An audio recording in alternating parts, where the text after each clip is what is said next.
Today's story is about betrayal in its most horrifying form, the brutal murder of a young girl at the hands of the very people she called her friends. Get comfortable, because what you're about to hear is heartbreaking, shocking, and unforgettable. On the evening of July 1, 2020, in the city of Culiacán, Mexico, 18-year-old Lidia Ana Beltrán was abducted right from her home, while her elderly grandmother watched, powerless to stop it.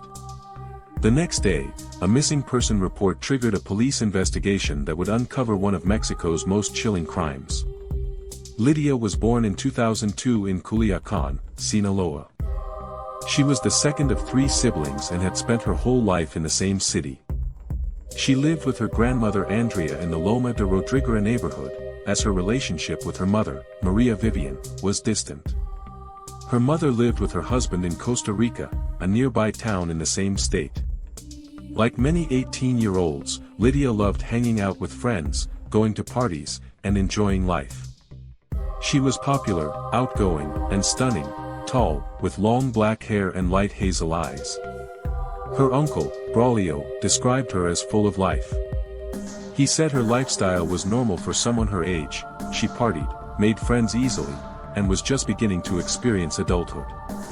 It was at one of these parties that Lidia met Paula Nereid Medina, a nurse. Paula had a sister, Elena Milagros Medina, and a friend named Irandy Menores, a young mother of 2. Lidia bonded with these girls instantly. They became close, at least, that's what Lidia believed. She had no idea that these friendships would end in unimaginable betrayal. On June 30, 2020, a Tuesday night, Lidia decided to go out, despite it being a weekday. She went to a small party where Paula, Irandy, and others were also present. Another girl there was Itzel, known by her nickname La China.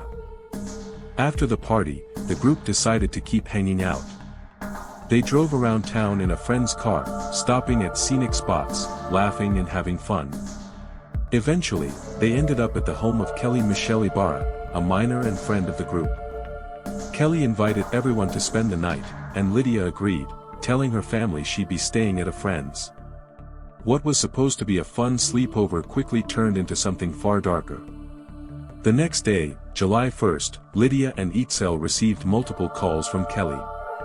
She was frantic, claiming someone had stolen jewelry from her home. Both girls were already back at their own houses and insisted they had no idea what happened. Still, they agreed to ask around and let Kelly know if they learned anything. Later, Kelly told Paula about the supposed theft. Paula, disturbingly, suggested using force to get a confession. She said she had people who could make the thief talk, violently if necessary.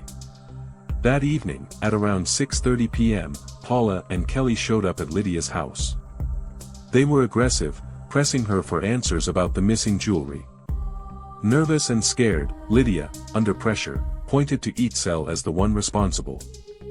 Then, Paula and Kelly practically dragged Lidia out of her home, saying they were going to confront Itzel together. They forced her into a gray Toyota Corolla, with Irandy driving. Shockingly, Irandy's 2 children and Elena, Paula's sister, were also in the car. When they reached Itzel's house, things escalated. Paula and Kelly slapped Lidia in the face and aggressively demanded she return the stolen jewelry. Despite Itzel denying everything, the group didn't believe her. Tensions rose. And in a heartbreaking twist, Lidia, seeing her friend being mistreated, broke down and falsely confessed. She said the stolen items were at her house, just to make it stop. Paula and Kelly took her back to her grandmother's home. They threatened her with brutal violence if she was lying. After searching her bag, they found some of the missing items. Lidia, terrified, offered to pay for the rest. But Paula and Kelly weren't satisfied. They shoved her into the car again, and that was the last time her grandmother ever saw her. After learning Lidia never came home, her mother, Maria, contacted Itzel. Itzel told her what had happened and even found the girls' social media photos. Maria printed them out and showed them to Andrea, Lidia's grandmother. Andrea confirmed, they were the girls who had taken her granddaughter. With this evidence, Maria filed a report against Paula, Irandy, Kelly, and Elena. The next morning, July 2nd, a horrific discovery was made. A completely charred human body was found in an empty lot in El Barrio, Culiacán. The body was so badly burned that they couldn't tell if it was a man or woman. Authorities opened a homicide case and collected DNA from Lidia's family. Despite everyone hoping for a miracle, forensic results confirmed on July 14 that the body was Lidia's. She had been brutally beaten, doused in flammable liquid, and set on fire. The authorities wasted no time. A preliminary hearing was held on July 12, where 3 suspects were officially charged with Lidia's disappearance. Paula, Irandy, and Kelly were arrested. Geolocation data from their phones showed that on July 1st and 2nd, they had traveled through several towns before returning to Culiacán. But the legal process took a messy turn. Kelly was transferred to a juvenile court, as she claimed to be underage. Paula was released due to a supposed lack of direct evidence but was forbidden from leaving town. Alina, who had allegedly offered her home as the site of the interrogation and beating, remained on the run. Meanwhile, Lidia's family organized protests, demanding justice. Friends marched through the streets of Culiacán, chanting, wearing green shirts, and holding signs. Lidia was taken alive, we want her back alive, they cried. A closed hearing was held on July 22, 2020. Prosecutor Marlon Medina Lopez presented new evidence, showing that Paula and Irandy were directly involved in both Lidia's kidnapping and murder. Irandy, who had previously been released, was rearrested. Kelly and Alina were also charged, though Alina still remained at large. Over a year passed. In October 2021, media reports confirmed that Paula and Irandy were still behind bars, while Alina had yet to be caught. Some reports even suggested Kelly's family had lied about her age to prevent her from being tried as an adult. But Lidia's family never gave up.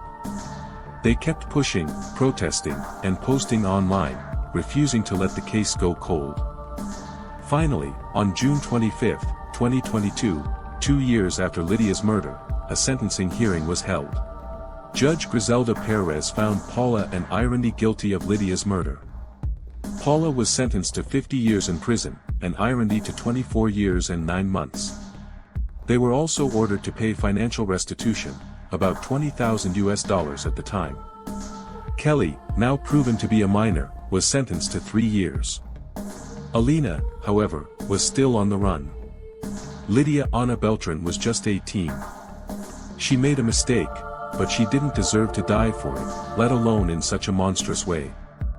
The people she trusted, the ones she laughed with, partied with, and called friends, turned into her killers. Let this story be a chilling reminder: betrayal often wears a friendly face. Like this video if it moved you. Comment below with your thoughts, and share it so Lidia's story is never forgotten.